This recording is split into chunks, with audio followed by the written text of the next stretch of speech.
verdadero, no lo falsificado. Y cuando Pedro habla sobre el cristianismo auténtico, él está advirtiendo acerca de los apóstatas. En este tercer capítulo, primero tenemos un argumento contra la segunda venida del Señor Jesucristo por parte de los apóstatas. Y luego tenemos la afirmación y confirmación apostólica de la segunda venida del Señor Jesús. Esto me emociona, porque veo el caos a mi alrededor, la situación en que está el mundo de hoy, y no importa cuán mala se ponga, yo sé cómo va a acabar. Y en lugar de quejarnos, ¿en qué va a terminar todo este mundo?, los creyentes podemos decir, ¡gloria a Dios! Miren quién regresará al mundo. La piedra angular de nuestra fe es la deidad de Cristo, y la esperanza de nuestra fe es que Jesucristo, quien vino a morir en nuestro lugar, regresará a gobernar y reinar con poder y gran gloria. Así que el mensaje de hoy tiene 2 puntos. El primer punto es la denegación escarnecedora de su venida. El segundo punto, la declaración escrita de su venida. Leamos juntos 2 de Pedro capítulo 3, empezando en el versículo 1. Dice, amados, esta es la segunda carta que os escribo, y en ambas despierto con mi exhortación vuestro limpio entendimiento, para que tengáis memoria de las palabras que antes han sido dichas por los santos profetas, y del mandamiento del Señor y Salvador dado por vuestros apóstoles, sabiendo primero esto, que en los postreros días vendrán burladores, andando según sus propias concupiscencias y diciendo, preste atención aquí, diciendo, ¿dónde está la promesa de su advenimiento? Porque desde el día en que los padres durmieron, todas las cosas permanecen así como desde el principio de la creación. Y Pedro dice, estos ignoran voluntariamente que en el tiempo antiguo fueron hechos por la palabra de Dios los cielos y también la tierra, que proviene del agua y por el agua subsiste, por lo cual el mundo de entonces pereció anegado en agua. Lo que tenemos aquí son 3 reacciones apóstatas a la segunda venida de Jesucristo. La primera reacción es una reacción emocional. La segunda reacción es una reacción intelectual. Y la tercera reacción es una reacción voluntaria. Es decir, las emociones, la mente y la voluntad se rebelan contra la segunda venida del Señor Jesucristo. Satanás odia la idea de la segunda venida de Jesucristo porque cuando ocurra, él será sentenciado. El reino del terror de Satanás se vendrá abajo. Será cuando los santos seremos honrados, glorificados y bendecidos. Por ello, el diablo ha apuntado toda la artillería del infierno contra la idea de la segunda venida del Señor. El primer punto es la denegación escarnecedora o burla de su venida. La primera reacción es una reacción emocional. Dice la palabra, en los postreros días vendrán burladores. Es un argumento emocional. Existen aquellos que simplemente se reirán y se burlarán de la segunda venida. La burla no es sustituto para la verdad. Pero cuando un hombre está perdiendo un argumento, muchas veces opta por utilizar la burla, la ridiculización y el sarcasmo. Los verdaderos creyentes siempre han sabido que cuando defienden la verdad, se exponen a la burla y al ridículo. El siervo no es mayor que su Señor. Marcos 5, versículo 40. Y se burlaron de él. ¿De quién? Del Señor Jesús.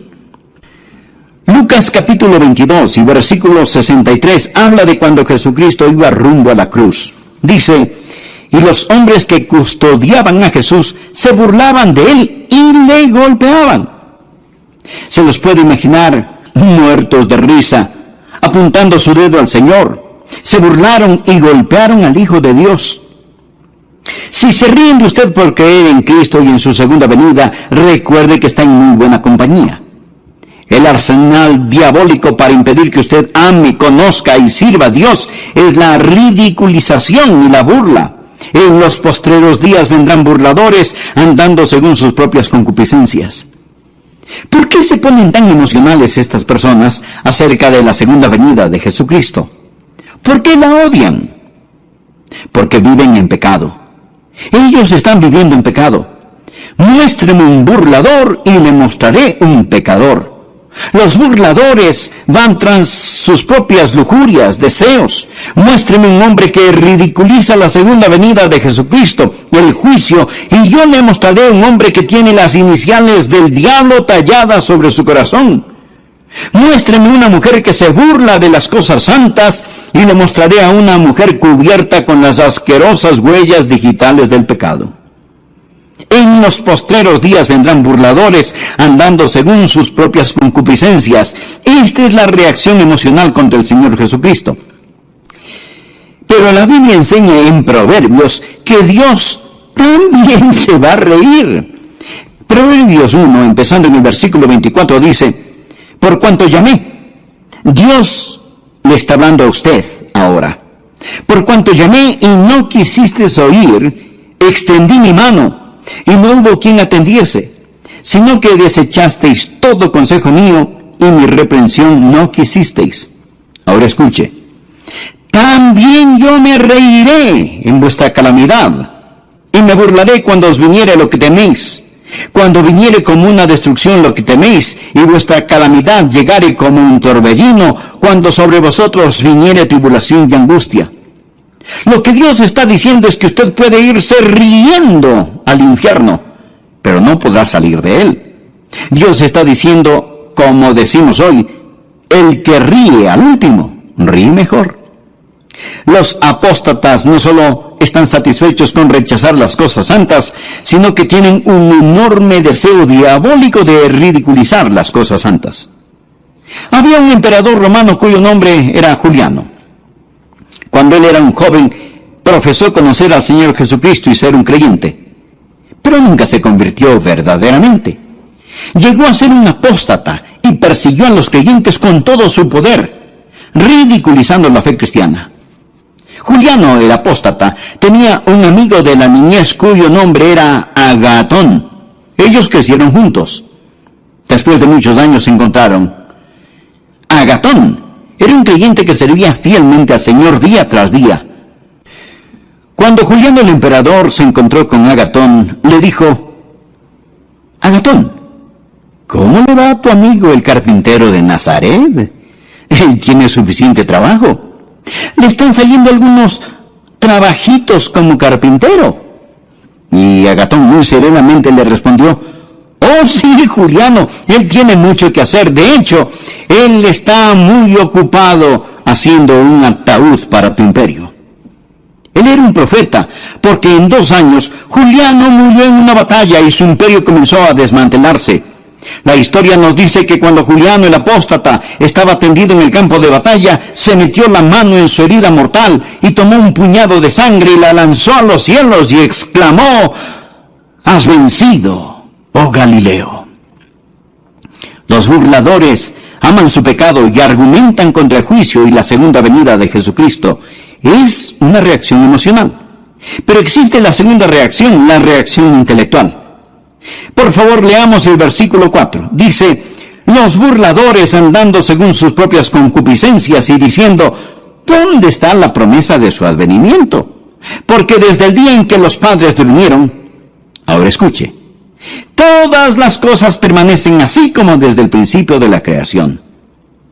Lo que ellos están diciendo es que si Jesucristo regresa en poder y gloria, si fuera a haber un nuevo cielo y una nueva tierra, lo que eso significaría es que habría una interrupción en el reino de las leyes naturales. Ellos dicen: nosotros, los eruditos, los intelectuales, hemos encontrado que desde la creación no ha habido cosa semejante, y no hay ninguna razón para creer que Jesucristo va a venir, ni para creer que habrá un nuevo planeta Tierra.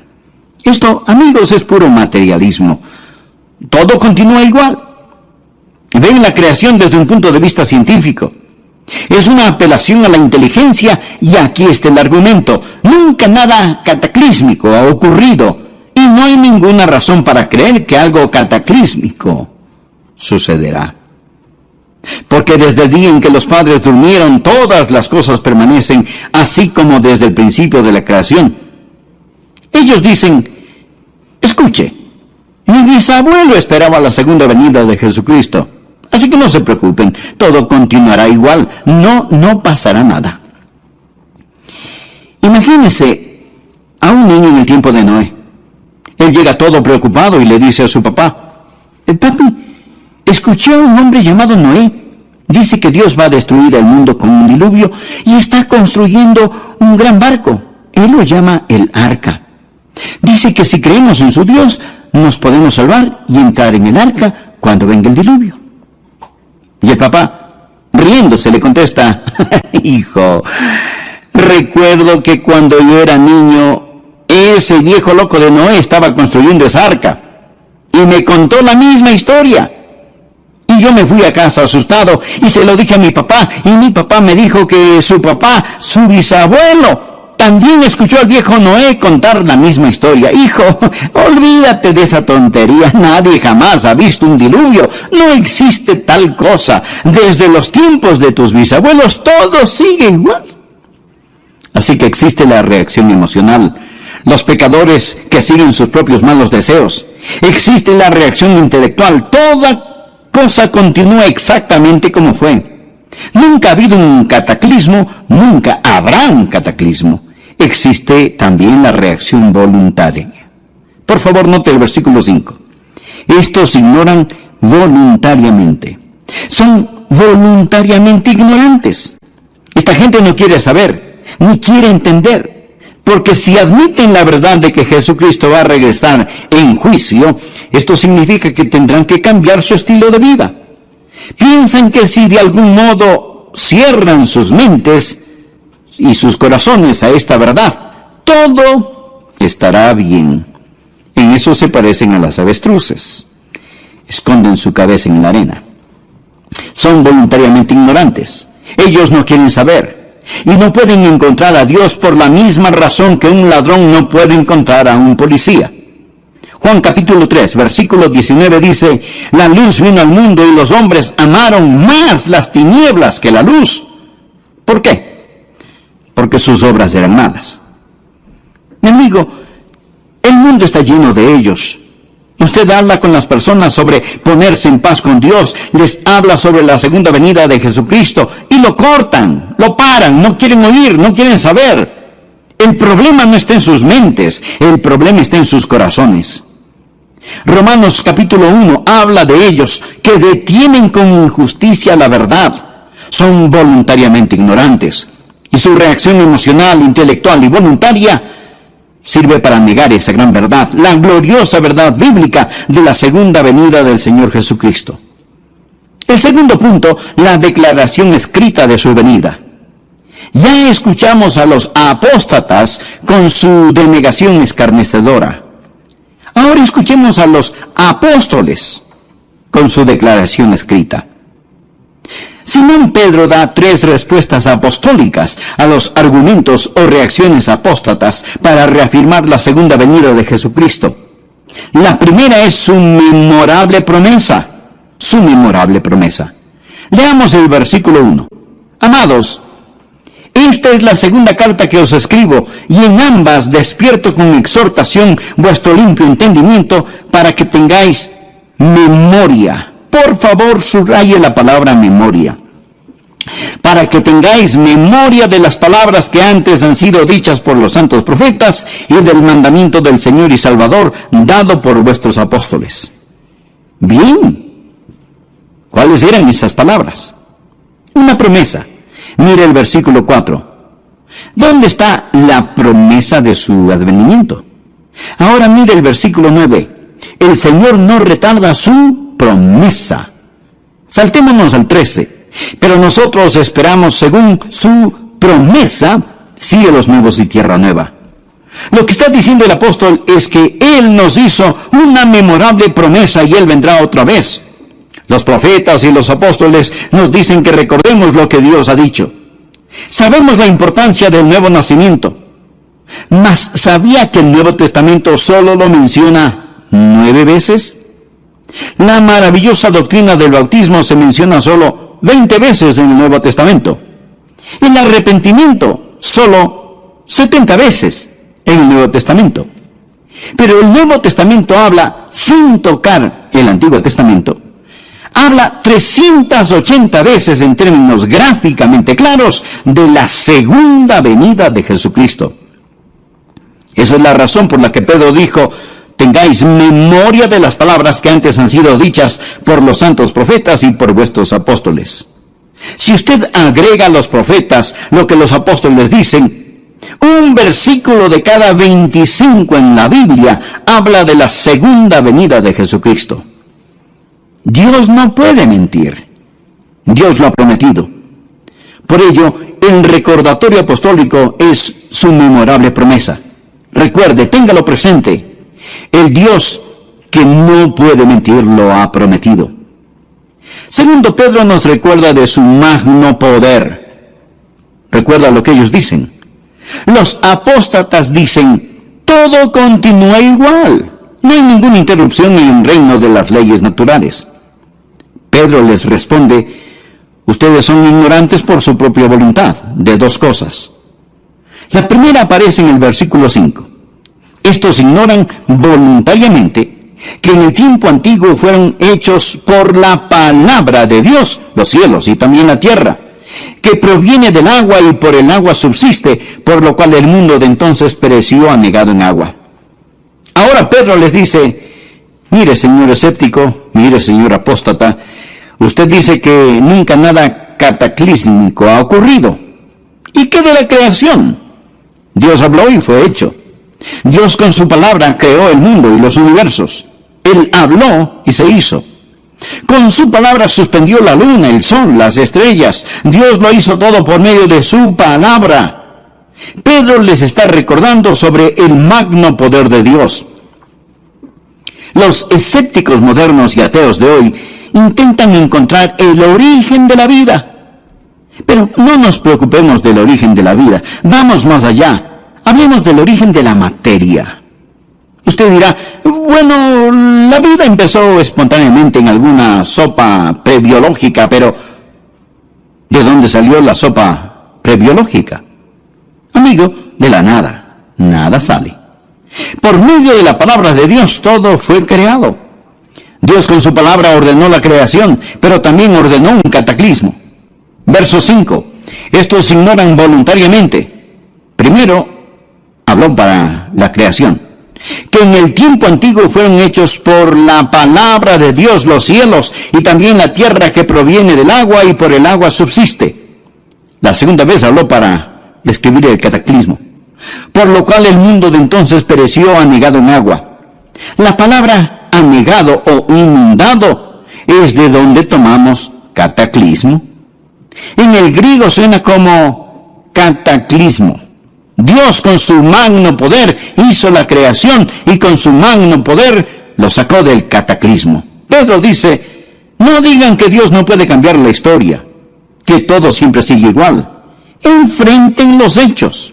Y si tratan de explicar la creación sin un creador, son voluntariamente ignorantes, simplemente ignorantes. Piénselo. Es completa estupidez pensar que de la nada todo salió. No solo la memorable promesa, sino el magno poder de Dios.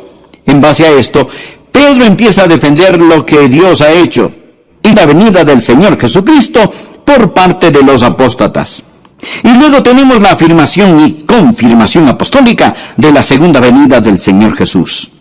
Esto me emociona, porque veo el caos a mi alrededor, la situación en que está el mundo de hoy, y no importa cuán mala se ponga, yo sé cómo va a acabar.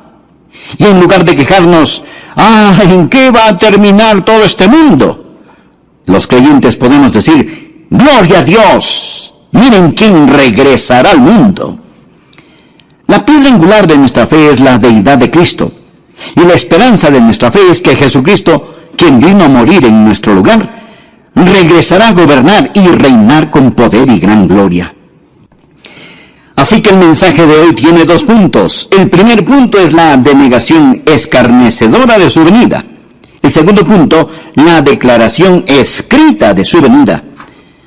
Leamos juntos 2 de Pedro capítulo 3, empezando en el versículo 1. Dice: amados, esta es la segunda carta que os escribo, y en ambas despierto con exhortación vuestro limpio entendimiento, para que tengáis memoria de las palabras que antes han sido dichas por los santos profetas, y del mandamiento del Señor y Salvador dado por vuestros apóstoles, sabiendo primero esto, que en los postreros días vendrán burladores, andando según sus propias concupiscencias y diciendo, preste atención aquí, diciendo, ¿dónde está la promesa de su advenimiento?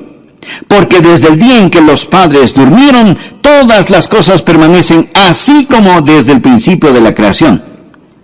Y Pedro dice, estos ignoran voluntariamente que en el tiempo antiguo fueron hechos por la palabra de Dios los cielos y también la tierra, que proviene del agua y por el agua subsiste, por lo cual el mundo de entonces pereció anegado en agua. Por favor, note el versículo 5. Estos ignoran voluntariamente. Son voluntariamente ignorantes. Esta gente no quiere saber, ni quiere entender, porque si admiten la verdad de que Jesucristo va a regresar en juicio, esto significa que tendrán que cambiar su estilo de vida.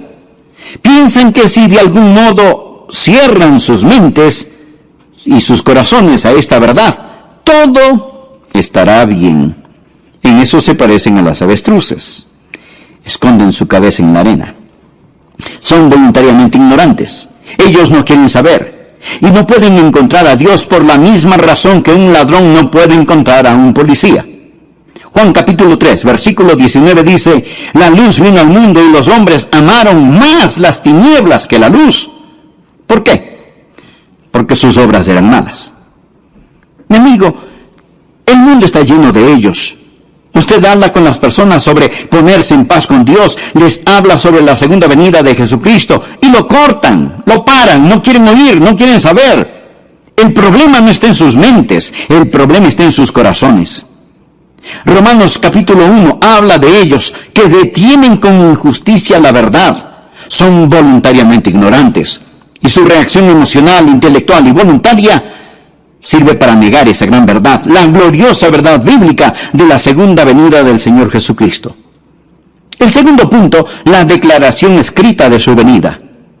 Ya escuchamos a los apóstatas con su denegación escarnecedora. Ahora escuchemos a los apóstoles con su declaración escrita. Simón Pedro da 3 respuestas apostólicas a los argumentos o reacciones apóstatas para reafirmar la segunda venida de Jesucristo. La primera es su memorable promesa. Su memorable promesa. Leamos el versículo 1. Amados, esta es la segunda carta que os escribo, y en ambas despierto con exhortación vuestro limpio entendimiento para que tengáis memoria. Por favor, subraye la palabra memoria. Para que tengáis memoria de las palabras que antes han sido dichas por los santos profetas y del mandamiento del Señor y Salvador dado por vuestros apóstoles. Bien, ¿cuáles eran esas palabras? Una promesa. Mira el versículo 4. ¿Dónde está la promesa de su advenimiento? Ahora mire el versículo 9. El Señor no retarda su promesa. Saltémonos al 13. Pero nosotros esperamos según su promesa cielos nuevos y tierra nueva. Lo que está diciendo el apóstol es que Él nos hizo una memorable promesa y Él vendrá otra vez. Los profetas y los apóstoles nos dicen que recordemos lo que Dios ha dicho. Sabemos la importancia del nuevo nacimiento. Mas, ¿sabía que el Nuevo Testamento solo lo menciona 9 veces? La maravillosa doctrina del bautismo se menciona solo 20 veces en el Nuevo Testamento. El arrepentimiento solo 70 veces en el Nuevo Testamento. Pero el Nuevo Testamento habla, sin tocar el Antiguo Testamento, habla 380 veces en términos gráficamente claros de la segunda venida de Jesucristo.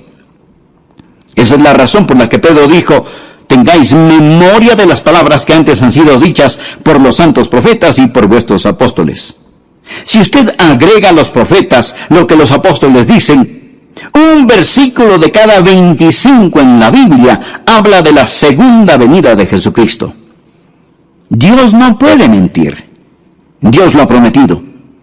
Por ello, el recordatorio apostólico es su memorable promesa. Recuerde, téngalo presente. El Dios que no puede mentir lo ha prometido. Segundo, Pedro nos recuerda de su magno poder. Recuerda lo que ellos dicen. Los apóstatas dicen, todo continúa igual. No hay ninguna interrupción en el reino de las leyes naturales. Pedro les responde, ustedes son ignorantes por su propia voluntad de dos cosas. La primera aparece en el versículo 5. Estos ignoran voluntariamente que en el tiempo antiguo fueron hechos por la palabra de Dios, los cielos y también la tierra, que proviene del agua y por el agua subsiste, por lo cual el mundo de entonces pereció anegado en agua. Ahora Pedro les dice, mire señor escéptico, mire señor apóstata, usted dice que nunca nada cataclísmico ha ocurrido. ¿Y qué de la creación? Dios habló y fue hecho. Dios con su palabra creó el mundo y los universos. Él habló y se hizo. Con su palabra suspendió la luna, el sol, las estrellas. Dios lo hizo todo por medio de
su palabra.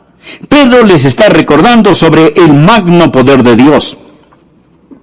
Los escépticos modernos y ateos de hoy intentan encontrar el origen de la vida. Pero no nos preocupemos del origen de la vida. Vamos más allá. Hablemos del origen de la materia.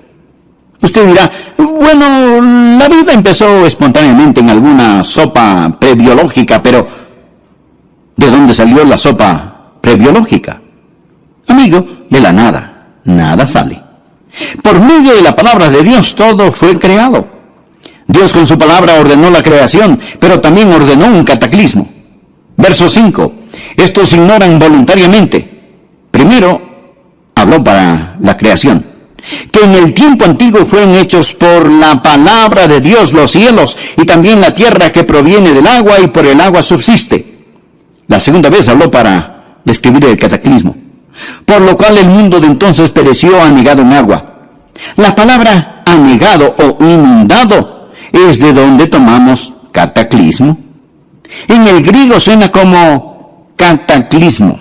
Dios con su magno poder hizo la creación y con su magno poder lo sacó del cataclismo. Pedro dice, no digan que Dios no puede cambiar la historia, que todo siempre sigue igual. Enfrenten los hechos. Y si tratan de explicar la creación sin un creador, son voluntariamente ignorantes, simplemente ignorantes. Piénselo. Es completa estupidez pensar que de la nada todo salió. No solo la memorable promesa, sino el magno poder de Dios. En base a esto, Pedro empieza a defender lo que Dios ha hecho y que lo hará de nuevo, pero esta vez no con agua, sino con fuego. Versículo 7. Pero los cielos y la tierra que existen ahora están reservados por la misma palabra, o sea, la misma palabra con que los creó, guardados para el fuego en el día del juicio y de la perdición de los hombres impíos.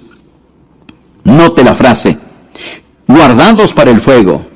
El señor Kenneth Witz, un erudito del griego, dice que esto literalmente significa que los cielos y la tierra ahora mismo están almacenados con fuego. Es palabra de donde tomamos la palabra tesorería, es decir, este mundo es una tesorería de fuego. El universo entero está guardado con fuego. La naturaleza subatómica del universo nos dice que todo no es materia, sino que realmente es fuego. El hombre solía pensar que la partícula más pequeña de la materia era el átomo. Pero ahora sabemos sobre la naturaleza subatómica del átomo, y el átomo tiene un núcleo. Este tiene una carga eléctrica positiva, y girando a su alrededor están los electrones, y estos son negativos. Por eso existe una atracción y se mantienen unidos. El electrón es increíblemente rápido. Escuche, algo asombroso sobre los electrones del átomo es que giran alrededor del núcleo billones de veces cada millonésima de segundo. Nadie sabe realmente qué es esta fuerza eléctrica. La podemos describir, pero no sabemos lo que es. Einstein dijo antes de morir que esperaba descubrir lo que es la electricidad, pero nunca lo hizo. Podemos poner esta cosa de algún modo en proporciones matemáticas, pero los científicos no saben cuál es la fuerza que los une. Dije que el núcleo tiene una carga eléctrica positiva y girando a su alrededor están los electrones que son negativos. Por eso existe una atracción y se mantienen unidos. Pero también tienen neutrones y protones. Los neutrones son neutros y los protones son positivos. No existe atracción, mas estos no se caen.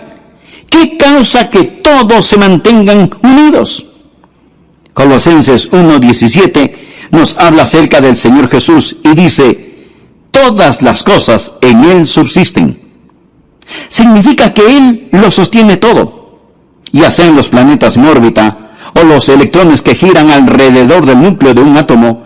Él es la goma de las galaxias, el Señor Jesucristo. Hebreos 1:3 dice, Jesús quien sustenta o sostiene todas las cosas con la palabra de su poder. Pedro dice, están guardados como el fuego. Todo es fuego, porque todo está formado de una estructura molecular. Hebreos 11:3 dice, lo que se ve fue hecho de lo que no se ve.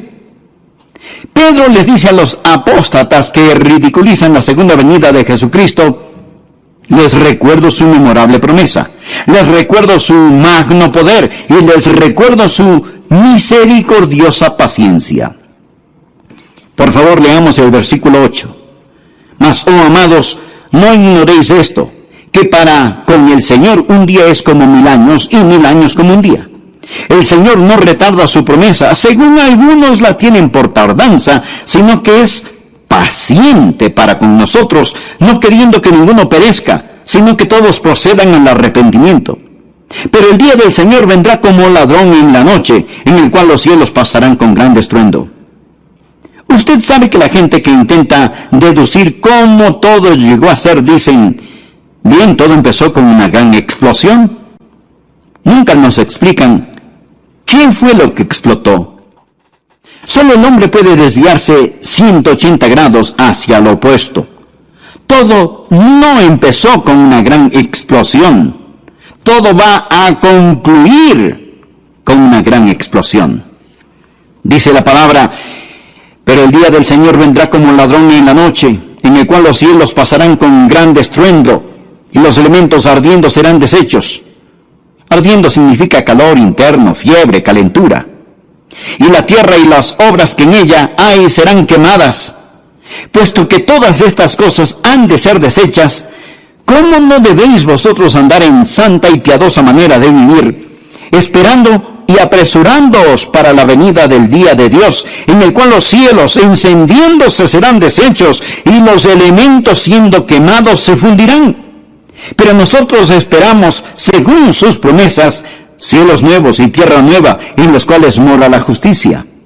Por lo cual, oh amados, estando en espera de estas cosas, procurad con diligencia ser hallados por Él sin mancha e irreprensibles, en paz. Amigo, presta atención al versículo 15. Y tened entendido que la paciencia de nuestro Señor es para salvación. La paciencia de Dios es para salvación. ¿Y qué significa? Mi estimado amigo, significa que Dios no quiere que usted muera y vaya al infierno. Eso es lo que significa. Si Jesucristo hubiera regresado ayer y usted no es salvo, su destino estaría irrevocablemente establecido. El Señor mantiene la puerta de la misericordia abierta para usted. Dios es un Dios de misericordia. Y Pedro les contesta a los apóstatas estas tres cosas. Existe una memorable promesa, existe el magno poder de Dios y existe la misericordia y la paciencia de Dios. Versículo 9. El Señor no queriendo que ninguno perezca, sino que todos procedan al arrepentimiento. Dios está esperando que usted acepte su salvación. Y usted dirá, bueno, si Dios es tan misericordioso, yo no tengo de qué preocuparme. No, mi estimado amigo, mire el versículo 10. Pero el día del Señor vendrá. Verá, ambas, la ira y la misericordia, son atributos de Dios. Si usted dice que Dios es todo ira y no misericordia, eso es solo parte de la verdad. Y si dice que Dios es todo misericordia y no ira, eso es solo parte de la verdad. Cuando usted toma solo parte de la verdad y la convierte en toda la verdad, se vuelve una falsedad. Existe la misericordia de Dios y la ira de Dios. Dios no quiere que ninguno perezca, pero la ira, el día del Señor, vendrá. Alguien sabiamente dijo, ahora mismo las tempestuosas aguas de la ira de Dios golpean furiosamente la represa de su misericordia. La misericordia debe dar paso a la ira porque el día del Señor vendrá. Yo no sé cuándo la última alma que completará la esposa se convertirá. Quizás sea usted, amigo, y la esposa estará completa. Entonces,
sonará la trompeta.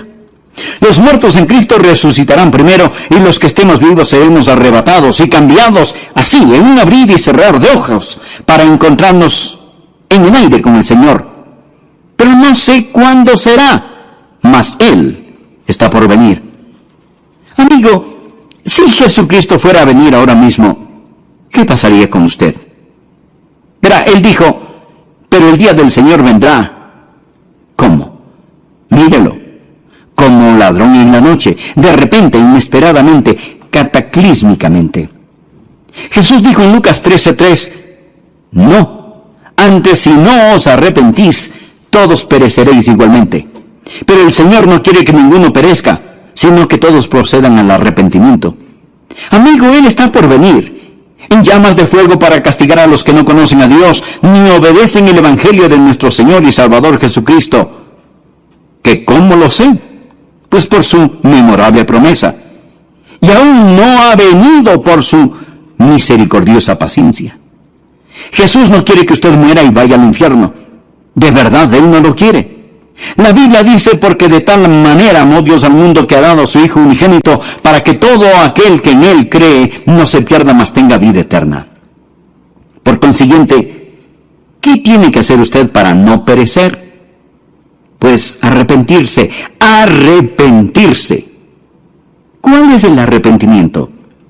La palabra griega metanoia o arrepentimiento significa cambiar de pensar. Antes usted confiaba en sí mismo, vivía en pecado, iba por su lado, hacía lo que le daba la gana. Ahora se da un cambio radical y dramático de pensar, se arrepiente, pone su